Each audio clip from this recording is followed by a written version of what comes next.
Hey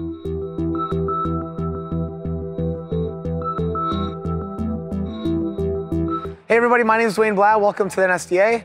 In this next video, we're going to take a look at some balance and agility progressions. When you think of balance and agility on your feet, there's a ton of different options for coaches. You can be creative with it, from jumping to knee drops to one leg down, one knee down, stomach drops, all that kind of stuff. There's tons of things that you can do.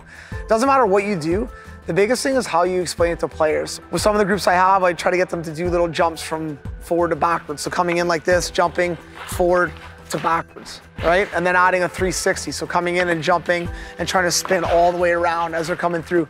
But little things like that, the better players get on their feet, the easier it is for them to do moves like a glide turn or a crossover. So if we can focus on just getting them to control their body, right? Simple things like going down on a knee drop like this and then turning their body around and then getting back up, right? Sounds super simple, but you have your young kids do it, it's really hard.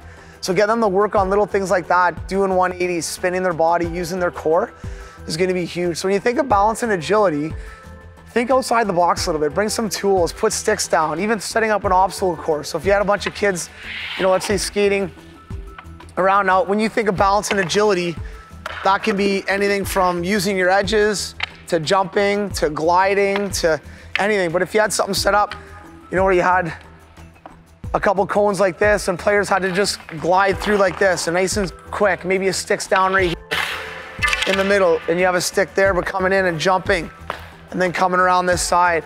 And even having players sometimes, especially at the younger ages, doing balance and agility without the stick. Sometimes the stick can be a little cumbersome and it's in the air, they're not sure how to control it yet, but having them do their jumps or their knee drops with no stick and just controlling their body against trying to stay in that hockey player position as they're approaching or coming out of a jump or a turn or a spin or whatever they're doing.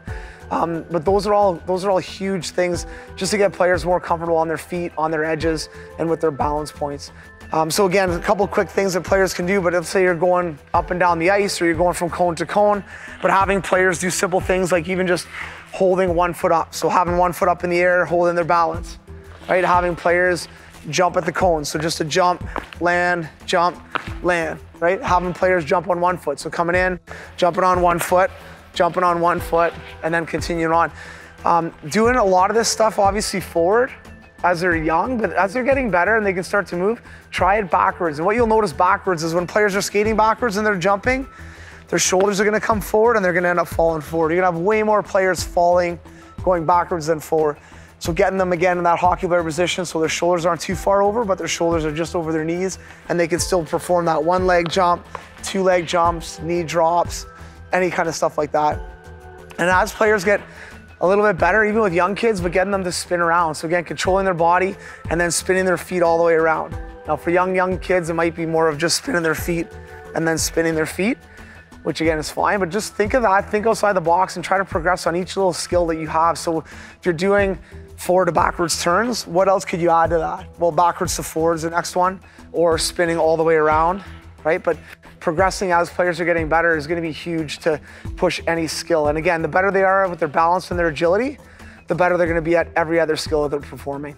By implementing balance and agility drills and skills into your practice, it's gonna allow your players to become more comfortable with their body, their stick, their feet, which in turn is gonna help them become much better hockey players.